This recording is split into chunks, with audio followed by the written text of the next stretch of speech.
Olá, começa agora mais um Mundo Bitcoin, o seu programa semanal sobre moedas digitais. Depois de umas semanas fora, hoje a gente está aqui de volta e recebo o Rodrigo Batista, CEO do Mercado Bitcoin. Obrigado pela presença, Rodrigo. Eu que agradeço o convite, Rodrigo. Bom, a gente estava aqui preparado para falar um pouquinho sobre essa nova máxima do Bitcoin. No fim de semana já tinha renovado, hoje está renovando de novo. Mas aí estavam preparando o programa aqui, uma notícia bombou, está bombando agora e pode puxar ainda mais a moeda. Vamos aproveitar o Rodrigo aqui para comentar. Bom, para quem ainda não viu, a CMA, que é a Bolsa de Chicago, Bolsa de Mercadorias de Chicago, disse que vai lançar futuros de Bitcoin na Bolsa. Uma notícia muito esperada, né, mais aceitação para a moeda ainda. Então vamos entender aqui com o Rodrigo o que isso muda e para onde que a moeda pode ir agora. Tá. Aproveitar a notícia aí que... Vamos lá, a notícia saiu agora, né? Então eu li ela há pouco, assim, mas como eu estava comentando aqui antes do programa, eu acho que é talvez aí uma das notícias mais relevantes para o preço do Bitcoin na história. Para quem não conhece esse mundo de capitais, a CME é a maior bolsa do mundo, ela negocia futuros de diversas mercadorias, de café, ouro, praticamente todas as mercadorias negociadas em bolsa tem um equivalente negociado lá na CME. A CME é dona da NYSE, então, da Bolsa de Nova York, é de fato a maior bolsa do mundo. E o que eles anunciaram hoje é que, ainda nesse trimestre, eles vão passar a negociar futuros de Bitcoin. Basicamente, futuros é um jeito de você comprar e vender um ativo, nesse caso o Bitcoin, sem precisar ter aquele ativo específico. Sim. E nesse caso aqui, ela está dizendo que todo dia esses contratos vão ser liquidados, né? Então, quem comprou e quem vendeu vai precisar pagar uma diferença em dólar ao fim do dia. Então, é um contrato que vai trazer bastante novidade para o mercado de bitcoins no mundo. Legal. E aí a gente vê agora moeda chegando nos $6.400. Você acredita que essa notícia aí pode levar a uma nova arrancada? Como é que você está vendo? Vamos aproveitar. Como é que você está vendo esse cenário aí? Tivemos umas certas turbulências, sim, mas o mercado parece que se assentou. Até ia comentar se você está vendo, talvez, até menos volatilidade. Não sei se o mercado está ficando cada vez mais maduro, é uma coisa que a gente sempre comenta por aqui no programa. Sim. De questão da China, essas questões vão deixando esse mercado mais maduro, que fica até lógico, com alterações grandes, até porque o valor é grande da moeda, mas como é que você está vendo o cenário agora nesse geral aí? Uhum. Eu acredito que parte dessa alta que a gente viu nos últimos dias já tinha a ver com essa notícia. Eu tenho bastante certeza que quem sabia antes que isso acontecer já estava operando e comprando, e eu acho que parte dessa alta veio por conta disso.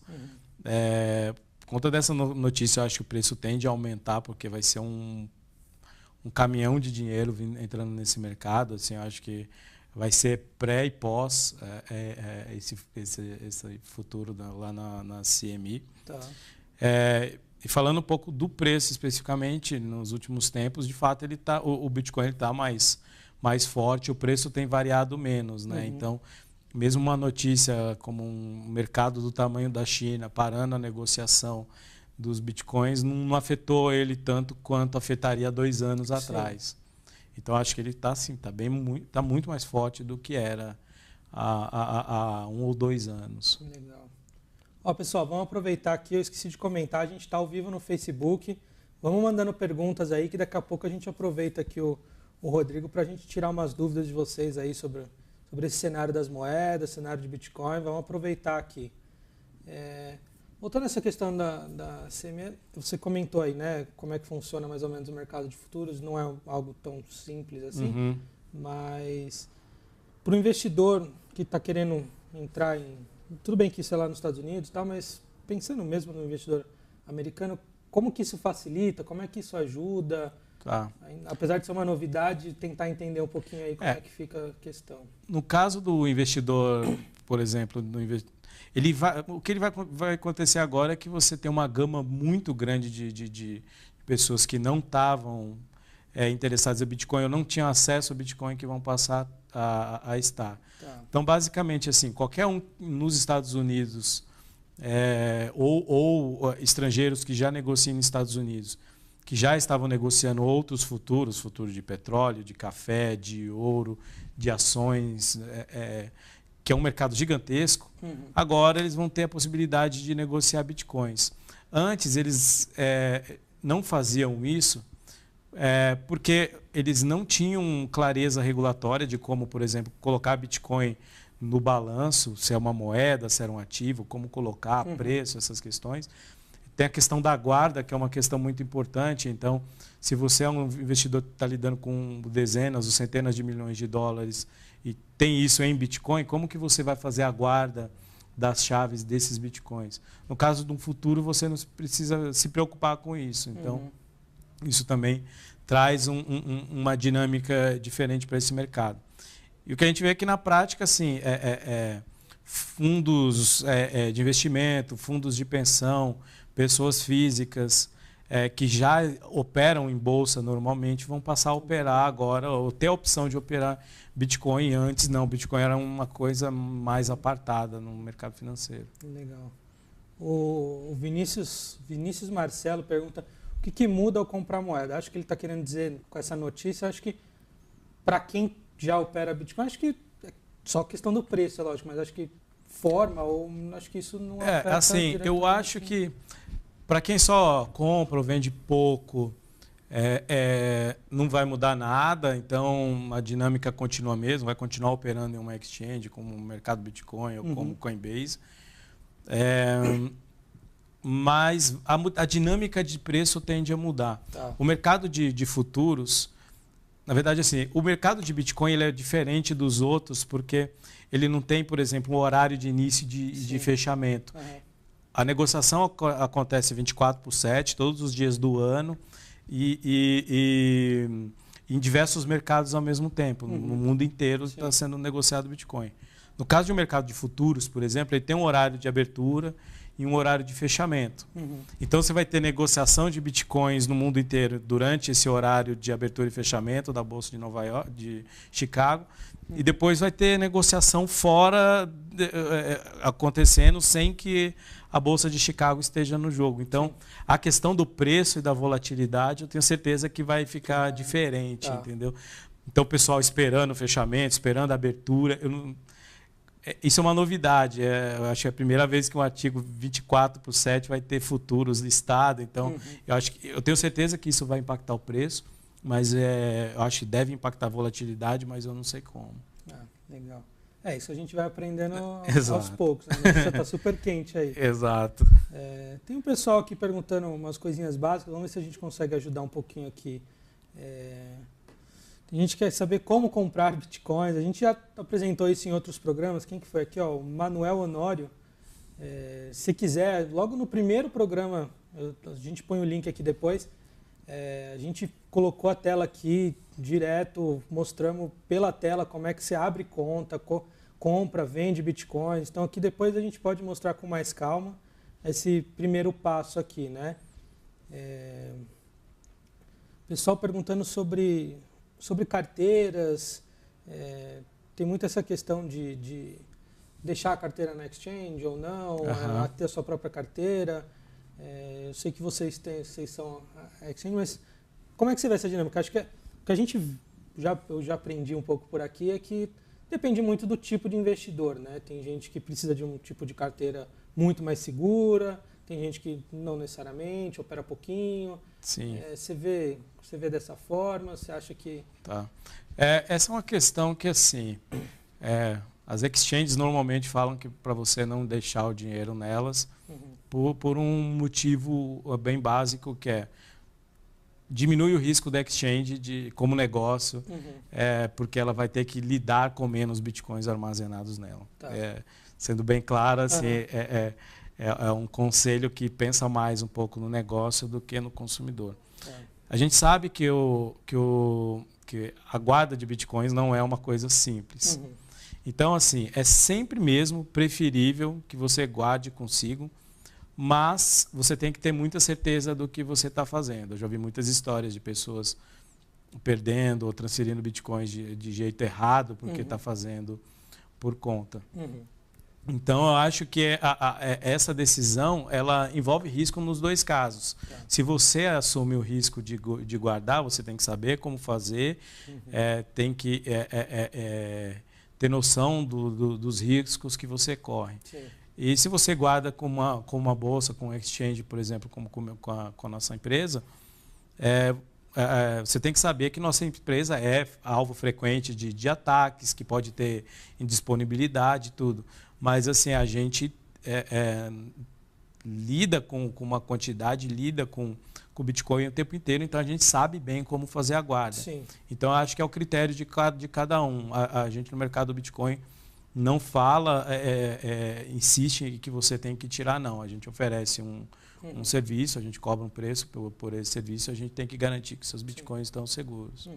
Acho que cada carteira tem ali os seus riscos, suas vantagens. Exato. A gente também. Exato. Eu já perdi aqui quem que perguntou, mas a gente aqui já fez um programa também comentando um pouco os tipos de carteira. Então, o pessoal que quiser olhar, depois eu ponho a playlist aqui no programa aqui. Estavam perguntando sobre compra, o jeito mais seguro de comprar.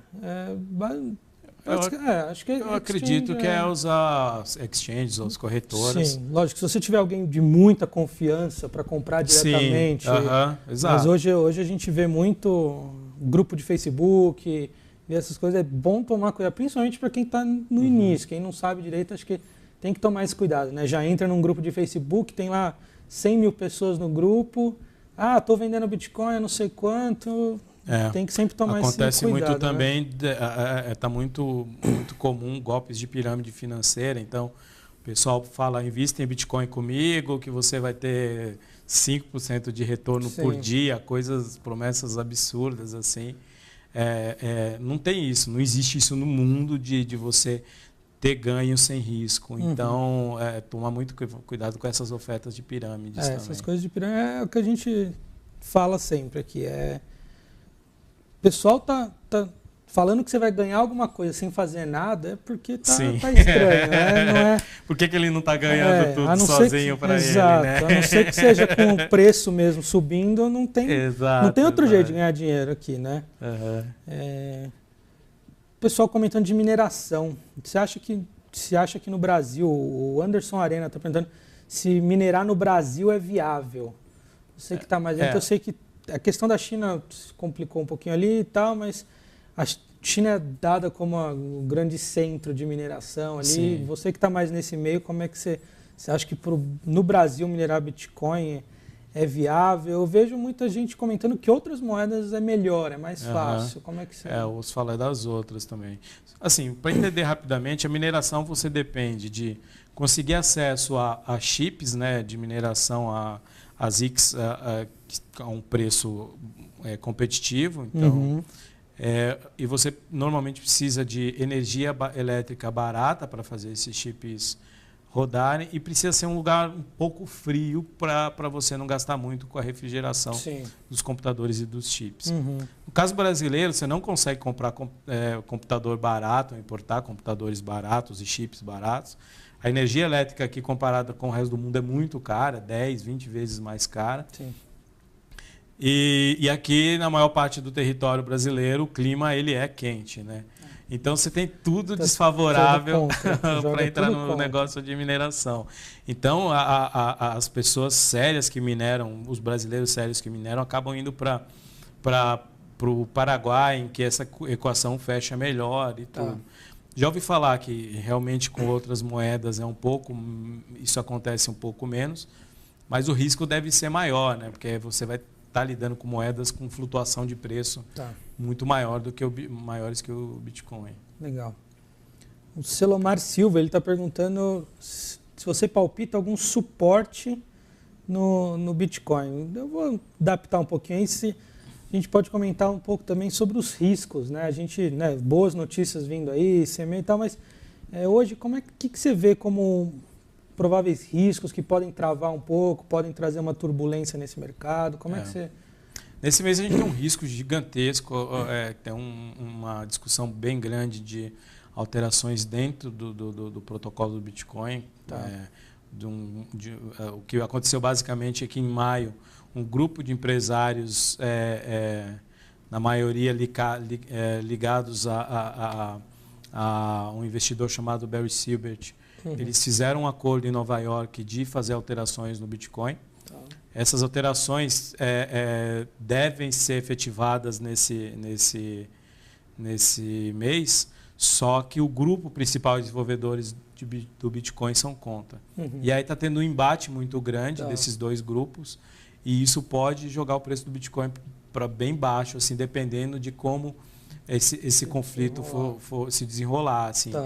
Há cenários bem pessimistas do que pode acontecer com isso, então esse mês assim, a gente tem um risco bem grande. Legal. E tem algum outro? Você vê, tem gente aqui perguntando questão de regulamentação também, né? Eu vi hoje, por exemplo, o Vietnã parece que bloqueou, negou agora a negociação com Bitcoin. Tinha a própria questão da China. Como é que você vê o mundo aí aceitando a gente viu moeda antes também já na Venezuela. Eu acho que o Bitcoin ele foi criado lá para ser uma moeda resistente a governos e resistente à censura. Essas proibições que já ocorreram, por exemplo, a maior foi essa da China, mostraram que, apesar da China, nada aconteceu. O preço caiu de fato, mas já voltou e já estamos... Isso faz, não sei, 2, 3 meses. É pouquíssimo tempo. Exato. Então, eu acho que cada proibição ou cada regulação restritiva mostra que ele está cumprindo o papel dele, que é de ser um dinheiro resistente à censura. Duvido que os chineses tenham parado de usar, ou de comprar, ou de negociar. Só estão fazendo de formas um pouco mais improvisadas. Sim. E os boatos já são que pode ser que volte anuncie a volta aí da negociação. Então, porque também não é a primeira vez que a China faz isso, né? Esse tipo de coisa. Então, principalmente vindo da China, as pessoas têm que tomar muito... Lógico que assusta de cara, mas acho que tem que tomar muito cuidado com as notícias. É um governo meio... É uma cultura diferente que a gente realmente não tem como entender exatamente o que está acontecendo. Pessoal, tem muita gente vive perguntando que eu acho que é um tema que a gente poderia tratar num programa só, mas só para a gente também levantar rapidinho. O Felipe Augusto perguntou para falar um pouquinho sobre Bitcoin e imposto de renda. Não sei se você quiser dar uma resumida, depois a gente pode até tratar disso, mas... É muito simples para você declarar Bitcoin no imposto de renda, tá? Assim, quando o pessoal fala que o Bitcoin não é regulado, a gente tem que tomar cuidado que assim, ele não tem uma regulação específica para ele, mas ele já está na maior parte das leis brasileiras e do mundo, ele já é coberto de alguma forma. No caso brasileiro, existe uma lei de como você declara ganho de capital com negociação de quaisquer ativos. Então, se você comprou um quadro de um pintor que estava lá com 17 anos, começando a carreira dele, esse pintor estourou e você vendeu aquele quadro que você comprou por R$100, por R$100 mil, por exemplo, você precisa declarar o ganho e pagar um imposto em cima desse ganho de R$99.900. Com o Bitcoin é a mesma coisa. Então, se você comprou Bitcoin e vender Bitcoin, você precisa pagar um imposto que a gente chama de ganho de capital de 15% no imposto de renda. Tem uma regrinha que fala, só que você precisa, para declarar, você precisa vender mais que R$35 mil no mês. Não é ter lucro, é vender mais que R$35 mil no mês. Vendeu mais que R$35 mil no mês, você precisa pagar 15% sobre o ganho que você teve com os bitcoins. Aí você faz no mês seguinte um DARF lá, né? Quem, por exemplo, opera ações já tem o costume. Basicamente você preenche o DARF, calcula o imposto que você tem que pagar, vai no banco e aí está tranquilo. Não é nada muito complexo. Também está nas regras, né? Sim.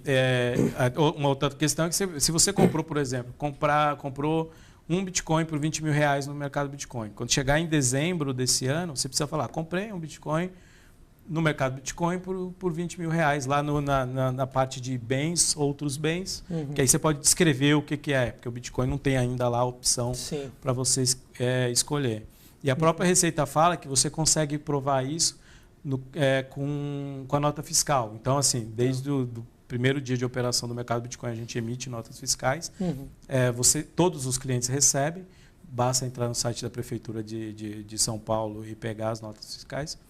E aí guardar essas notas fiscais de maneira digital, por exemplo, para, se a Receita pedir alguma coisa, você tem a documentação para comprovar. Legal. Nada muito complexo. Não, é bem tranquilo. Sim. O Luiz Coutinho, ele lembrou aqui, era um assunto que a gente pensou em tratar, que ele citou o Buffett, que esses dias saiu aí, que ele falou, fique longe dos bitcoins, não é a primeira vez que ele comenta algo como isso. E aí a gente também pode aproveitar e lembrar que, né, como eu estava conversando com você um pouco antes, os banqueiros estão muito contra a moeda, mas a gente está vendo, essa semana a gente até publicou no Infomoney, hedge funds evoluindo, comprando mais, apostando mais na moeda, gestores mais de olho nisso. Como é que você vê essa briga entre esses lados? A pessoa que perguntou, eu não sei se chegou a ver a notícia do Buffett, por que ele disse que para ficar longe do Bitcoin. Eu não lembro exatamente qual foi a frase dele, mas... eu também não lembro, mas o que eu acho que a gente tem aí mais uma categoria profissional, sim, sendo incomodada pela tecnologia, igual a gente já teve diversas outras aí. Eu acho que a mais em voga é a briga entre taxistas e empresas como Uber, Cabify, o próprio 99. O que eu acho que assim, eles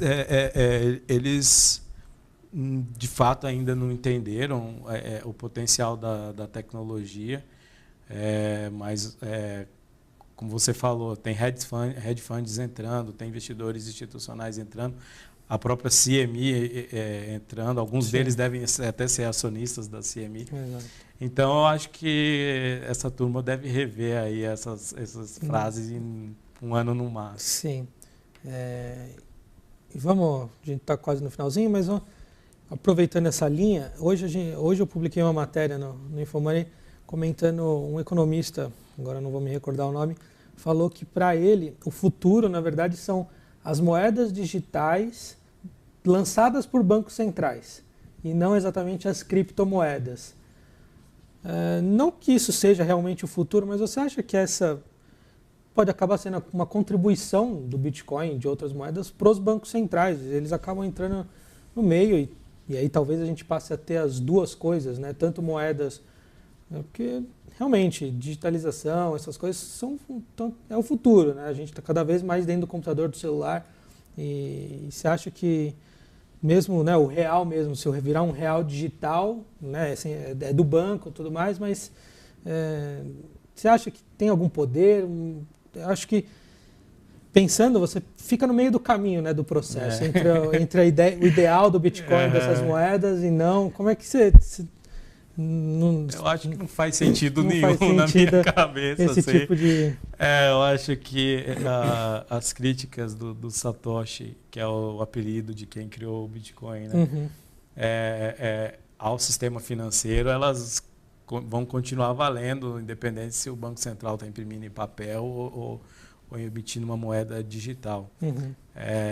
A questão de ser descentralizado, a questão de ser resistente à censura, a questão de ter uma política econômica clara para todo mundo, que vai haver 21 milhões de moedas, qual que é a taxa, quantas unidades vão ter em qualquer período da história da humanidade, você consegue saber quantas unidades de Bitcoin tem. Tudo isso se perde com dinheiro estatal.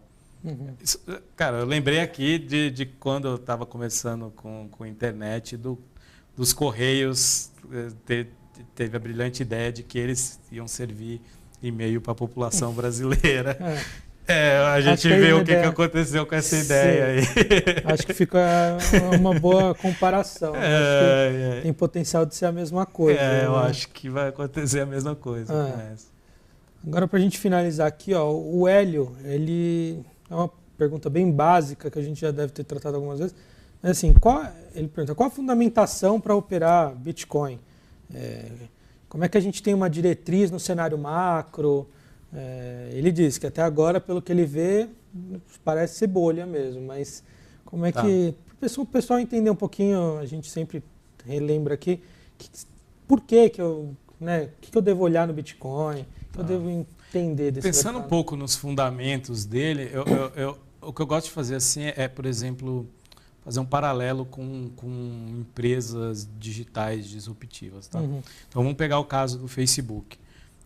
O Facebook ele foi criado lá num quarto, de repente um dia alguém lá, eu acho que foi o Saverin foi lá e colocou uma quantia, que eu não lembro quanto de dinheiro, pelo valuation que ele fez lá de quanto valia o Facebook. Sim. Depois o Facebook fez um que a gente chama de rounds de captação, né, de momentos de captação, em que ele foi captando dinheiro, mas assim, com intervalo de meses e anos. E aí a cada um a gente sabia quando o Facebook valia. Até que um dia o Facebook foi listado em Bolsa de Valores, então para a gente saber o quanto o Facebook vale, é só olhar agora em qualquer terminal que tenha preço, qualquer site que tenha preço. O Bitcoin, desde o primeiro dia, o que acontece é que ele já tem preço a todo momento. Então, a gente vê a primeira operação lá, que foram negociadas 10 mil pizzas, 10 mil bitcoins por 2 pizzas.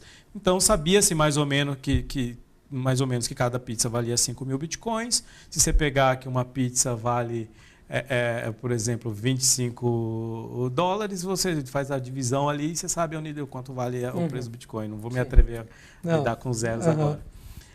Mas era coisa de menos de centavo de dólar cada unidade de Bitcoin. E aí você teve as pessoas começando a negociar e ver valor nele, trocando isso todo dia. E a gente vê isso acontecendo até agora. Sim. Então, o que eu acho que assim, eu não sei te falar se é bolha ou não, mas para mim isso é o mercado ou o mundo tentando descobrir quanto vale essa tecnologia. Sim. Ela não vai ter a capital aberta. É como se ela tivesse capital aberto desde o primeiro momento em que ela foi criada. E aí a gente tem uma tecnologia que ela é ao mesmo tempo uma reserva de valor, ela é uma moeda, tenta ser uma moeda global, ela tenta ser um dinheiro à prova de censura, ela tenta ser um protocolo dentro do ambiente de internet. Então não dá para, eu acho uma bobagem essas discussões se o Bitcoin é dinheiro, se ele é ativo, se ele é protocolo, essas coisas. Ele é tudo. Assim, é igual seria, pegando o caso do Facebook de novo, o Facebook é uma empresa de telecomunicações, ele é um álbum de fotografia na internet, ele é um chat, ele é aquilo que foi construído e não se encaixa em nada. Acho que o Bitcoin é a mesma coisa. Então, o que eu acho que é assim, o mercado está tentando descobrir quanto vale essa tecnologia. Eu, particularmente, acho, por exemplo, se ele é uma reserva de ouro, ele faz, às vezes, de reserva de ouro, de reserva de valor, ele é uma reserva de valor melhor que o ouro. Ele é mais fácil de transportar, ele é mais divisível, mais fácil de guardar. Então, ele tem que ter um valor que seja equiparável. O mercado mundial de ouro é de 8 trilhões de dólares. O Bitcoin hoje vale em torno de 150 bilhões de dólares no mercado. Então, eu acho que ele tem um potencial muito grande. Se você encarar como essa perspectiva, então ele está no começo uma bolha, entendeu? Sim. Mas eu entendo também quem acha que é uma bolha, mas eu acho que é uma análise bem rasa. O pessoal tentando entender, é uma novidade. Exato. Né? Acho que toda vez que surgem coisas dessa forma, a gente demora um pouco para tentar entender, né? Bom, o pessoal ainda mandando muita pergunta, nosso tempo já vai esgotando aqui. Vamos só então relembrar para quem chegou mais tarde, a grande notícia do dia aí, que a gente ainda vai ficar de olho daqui para frente, como é que isso vai reagir. Bom, a CME, a Bolsa de Chicago, voltou, anunciou que é oficial, né, deixar bem claro que é oficial, eles anunciaram que vão lançar os futuros de Bitcoin. Para você, isso tem um grande potencial no preço, acho que Sim, Para mim, como notícia e como impacto no preço e no mercado de moedas, eu acho que é a notícia mais relevante em muito tempo, assim, mais do que China, Japão, do que qualquer outra, por exemplo, desse ano.